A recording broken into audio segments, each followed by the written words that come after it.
بسم اللہ الرحمن الرحیم نحمدہ ونصلی علی رسولہ الکریم اما بعد۔ آج کا موضوع ہے ناخن اور بدن کے حصے کے بالوں کا کاٹنا، جیسے کہ بغل کے بال یا ناف کے نیچے کے بال۔ اس کا کیا طریقہ ہوگا، اس سلسلے میں اس کو بتایا جا رہا ہے، اس کی مدت کتنی ہے۔ ناخن کاٹنے کا اور اسی طریقے سے جو بالوں وغیرہ کے کاٹنے کا، چاہے وہ بغل کے بال ہوں یا زیر ناف بالوں کا کاٹنا، اگر ہر ہفتے ہم کو کاٹنا چاہیے، اور اگر ہر ہفتے نہ ہو سکے تو پھر 15 دن میں کاٹنا چاہیے، اور اگر 15 دن میں بھی نہ ہو تو 40 دن سے زیادہ نہیں ہونا چاہیے۔ 40 دن سے زیادہ اگر ہو جاتے ہیں تو پھر یہ مکروہ ہے۔ چنانچہ در مختار کے اندر لکھا ہوا ہے کہ یستحب حلق العانۃ و تنظیف بدنہ بالاغتسال فی کل اسبوع مرۃ والافضل یوم الجمعۃ وجاز فی کل 15 وکرہ ترکہ وراء الاربعین۔ یہ در مختار معشامی صفحہ نمبر 583 جلد نمبر 9 زکریہ کے اندر یہ عبارت موجود ہے۔ تو اس سے پتہ یہ چلا کہ ہم کو چاہے وہ ناخن ہوں، چاہے جو ہے نا وہ بال ہوں، بدن کے بغل کے بال ہوں یا زیر ناف بال ہوں، ان سب کو ہم کو ہر ہفتے کاٹنا چاہیے۔ اگر ہر ہفتے نہیں کاٹ سکے تو 15 دن، لیکن 40 دن سے زیادہ نہیں ہونا چاہیے، ورنہ یہ مکروہ تحریمی ہوگا، اور پھر گویا کہ مکروہ تحریمی کی وجہ سے انسان جو ہے نا وہ گنہگار ہوگا۔ اور مزید ہم ان کو فتاوی رحیمیہ صفحہ نمبر 104-5 جلد نمبر 10 پر، اور فتاوی محمودیہ صفحہ نمبر 515 جلد نمبر 27 پر بھی ہم ان کو دیکھ سکتے ہیں۔ اور یہ بدن کی پاکی اور صفائی کا خیال تو ہم کو رکھنا چاہیے نا۔ اسلام ہر چیز کے اندر چھوٹی چھوٹی باتوں کی طرف بھی گویا کہ نشاندہی کرتا ہے۔ یہی کافروں نے اس طریقے سے اعتراض بھی کیا تھا کہ آپ کے نبی تو بالکل ہگنے متنے تک کی باتیں، یعنی چھوٹی چھوٹی سی باتیں تک آپ کو بتلاتے ہیں۔ تو یہ اسلام کی خوبی ہے کہ اسلام کے اندر ہر چیز کی طرف رہنمائی کی گئی ہے کہ اس کا بہتر طریقہ، سنت طریقہ جو ہے نا وہ کیا ہے۔ تو بالوں کے کاٹنے کے سلسلے میں بھی اس میں ہدایت کی ہے۔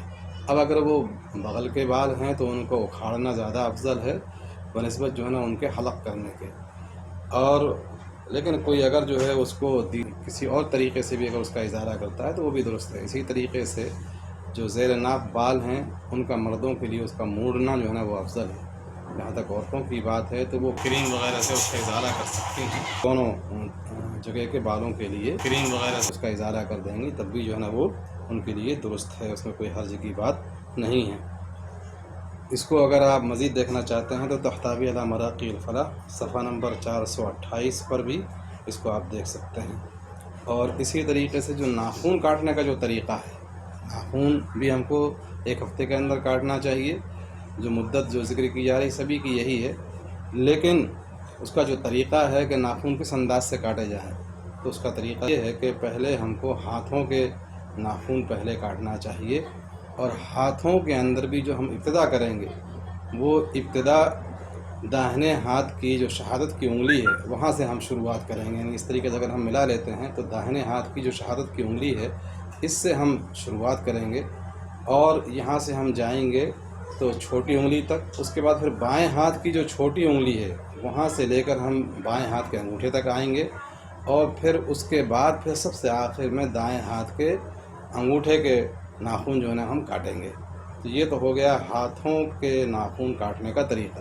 اب رہ جاتا ہے پاؤں کا، تو اس کے بعد پھر پاؤں کے ہم ناخن کاٹیں گے۔ اور پاؤں کے ناخن کاٹنے کا طریقہ یہ ہے کہ پاؤں کی جو چھوٹی انگلی ہے دائیں پیر کی جو چھوٹی انگلی ہے وہاں سے ہم شروعات کریں گے، اور وہاں سے ہم آئیں گے دائیں پیر کے انگوٹھے تک، اور پھر اس کے بعد بائیں پیر کے انگوٹھے سے لے کر پھر بائیں پیر کی چھوٹی انگلی تک ہم گویا کہ ہم ختم کریں گے۔ تو یہ طریقہ ہے مسنون طریقہ ناخن کے کاٹنے کا۔ اس کو آپ دیکھ سکتے ہیں عالمگیری کے اندر صفحہ نمبر 357-358 جلد نمبر 5 پر، اور اسی طریقے سے قاموس الفقہ میں صفحہ نمبر 355 جلد نمبر 4 میں، اور اسی طریقے سے آپ در مختار میں 581 صفحہ اور جلد نمبر 9 پر اس کو آپ دیکھ سکتے ہیں۔ اس کے علاوہ شرح مہذب میں صفحہ نمبر 285 جلد نمبر 2 اور شرح نووی علی مسلم میں 129 جلد نمبر 1 پر بھی ہم اس کو دیکھ سکتے ہیں ناخن وغیرہ کے کاٹنے کے طریقے کے سلسلے میں۔ اب رہی بات یہ کہ ناخن وغیرہ کاٹنا یا بال کاٹ کر پھر ان کو جلانا، یہ ٹھیک نہیں ہے، جلانا نہیں چاہیے، بلکہ ان کو دفن کر دینا یہ سب سے زیادہ افضل ہے، کسی ایسی جگہ پر جو پاک مٹی ہو، یا کم از کم جو ہے نا پاک مٹی میں اس کو ڈال دیا جائے، لیکن اس کو ادھر ادھر ہم کو نہیں پھینکنا چاہیے، بلکہ اس کو کسی کاغذ وغیرہ میں ٹھیک سے لپیٹ کر اور ایسی جگہ پر ڈالنا چاہیے جہاں پر لوگوں کے پیر وغیرہ نہ پڑیں، اور پاک جو ہے نا جگہ ہونا چاہیے۔ اور سب سے افضل طریقہ تو یہ ہے کہ اس کو دفن کر دیا جائے، اس کو جو گاڑ دیا جائے، تاکہ وہ دوسرے لوگوں کے جگہ پر اڑ کر نہ پہنچیں۔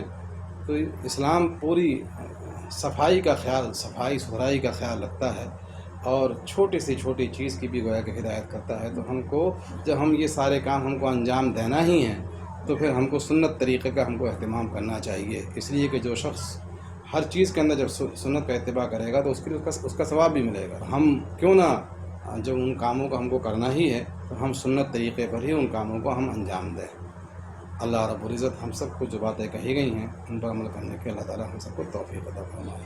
اللہ اعلم بالصواب۔